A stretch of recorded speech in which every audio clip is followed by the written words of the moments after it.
Hello everybody. So if you're watching this video, you're probably interested in some sort of repair on the Juno 106. So the first thing I'm going to show you is how to check whether or not you have voice chip issues on your Juno synthesizer. The next thing I'm going to do is show you a couple steps or a couple options on what you can do to alleviate that issue. And then after that, we'll kind of go into the more technical aspects, look at what the voice chip has on its circuit board, and some cool alternatives that might be of interest to you if you're of the more technical mind. So let's get started with how to check if you have voice chip issues with your 106. So here's the 106 with the power off right now. I have it open, so it's not yet closed, but here it is. And then so what you want to do is you want to turn the power on while you press down the key transpose button over here. So I'm going to do that really quick. I'm going to put the camera down so I can do that. In this area here. I'm sorry that I can't do it in a way that you can see it, but maybe I can push it down like this. Very good. Okay, so now I'm going to turn the power on while I press down this key transpose button. And you'll see that the lights that come on are the poly 1 light. What you want to do is actually press down both of them so that both of them come on. Now you'll see this display over here, and whatever number shows up is whatever voice chip it's testing out. So that's the 6th voice chip. There's 6 voice chips in the Juno. 1, first, second, third, fourth, and so on and so forth. So right now for me, they're all working, but if you don't have yours working, or if one or more of your voice chips are not working, you'll hear it, or I guess you'll not hear it work while you go through the cycles here. Okay, so that's how you check if you have a voice chip issue. Here is the board for your voice chips over here. Don't mind that wire there, I've got to take that out. But here are your voice chips here. Now as you can see, here you have this epoxy covering, and this was covering all 6 of these voice chips. And what we did was we dipped all of these voice chips into an epoxy, into like acetone for 24 to 48 hours. And then we got rid of basically the epoxy covering and installed the voice chips back into the Juno. Now that worked for most of them. I think there was a total of maybe like 3 or 4 voice chips that were out. So I think that worked for 2 or 3 of these voice chips. But one of them was still acting up, and it was this this 4th one for us, or sorry, the 3rd one over from this way that counts. So the 3rd one over here was acting up for me. So what we had to do is we actually had to purchase voice chips from someone who didn't want them anymore, I guess, online, and I just installed that, and it as you just heard, it works. So this is all good now. But that is one thing that you can do. I actually have a blog post on the procedure for cleaning the voice chips. There's also a few other YouTube videos on here that show you how to do it too. So I'll link that in the description for you. Alright, so I hope that helped you out with being able to see whether or not you had problems with your Juno 106 in terms of the voice chips there. Here is the procedure that I referenced.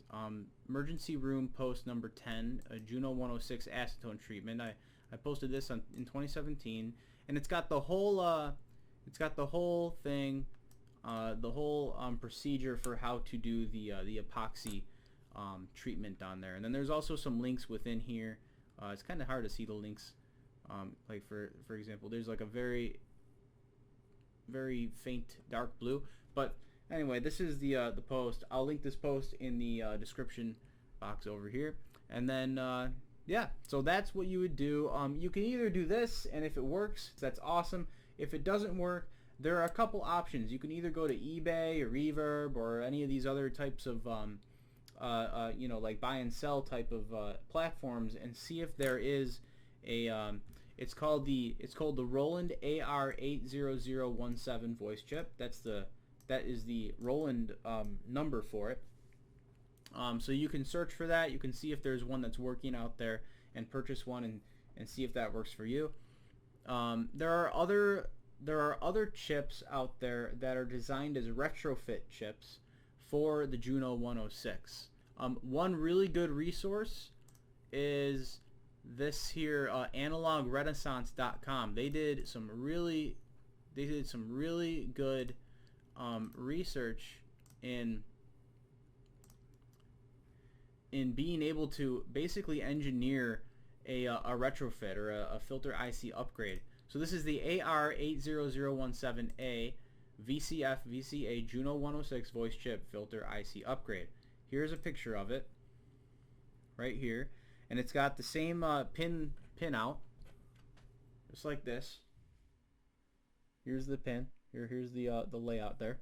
It's got the same pin out, and it's got whatever you need to be able to use it in your 106. So here's all the documentation on it, and you can even buy it from them for 1 to 4 pieces. Use this button, so you can purchase it from AnalogueRenaissance.com. Really cool retrofit board. Okay, so that is one. That is the other way that I would suggest to attempt to do it. Now let's get into the specifics of what is on this chip. So as you can see, there are three ICs on this chip. The two on the outside, the vertical layouts are they're both the same, and then the one in the middle is a little different. So let's go to this depiction here, and you can actually, I'll open this in a new tab real quick for you guys. So here's a blow up of it, and on the sides here we see BA662F, and that we also see it on this one here, BA662F. It's a little graded a little bit, but that is the part number for that. And then the center chip here is the IR3109N. What these two on the side here are so the BA662 is an OTA amplifier, or an operational transconductance amplifier chip. This is a dual, so there's two OTAs within both of these chips, and that's what they are. And then the center one, the IR3109, I actually have a little write-up on it up here. This is from electronicmusic.fandom.com. The IR3109 is a quad OTA integrated circuit made by a company called International Rectifier to Roland specifications. So this is great. It's used in, it's a VCF. It's in a bunch of 80s era analog synthesizers, including the Jupiter 468, the Juno series, including the one behind me, and the JX3P, the MKS30, and the first version of the MKS80. When purchasing, watch out for fake ones made in China. The Roland name on it was accidentally printed as Roll End with an E. Another fake version has the iOS logo instead. All right, so that is the chip in the center. So we have two BA662s on either side, and an IR3109. By the way, the F at the end of these BA662s means it's a surface mount chip. It's a surface mount package. So here's a little write-up for the BA662F. The Roland, and let me blow it up for you guys so you can see it.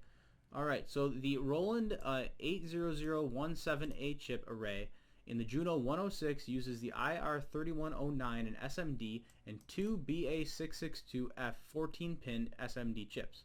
The BA662F version has the same OTA and buffer as the SIP version, but in a surface mount body with the following pinout, and it gives you the pinout from pin 1 to 14, and so that's the BA662F. Now apparently there are other synthesizers that also use the BA662F, and here's an adapter for it, and you can actually buy the schematic, or I'm sorry, the PCB from here, and here it is, right? It's a little adapter type of thing, and you can solder on the BA662F board and make that basically into a single line package for you. So if you ever need that type of thing done, you can find that on amsynths.co.uk, and then look for all about the BA662 chip article.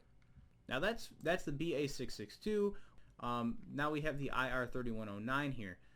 This site, the Muff Wiggler, actually oh, by the way, also there is a Coolaudio version of the 662A called the V662A, and that is interesting in itself. If you can find it, that's great. I really couldn't find a distributor, but you can probably find one if you look enough.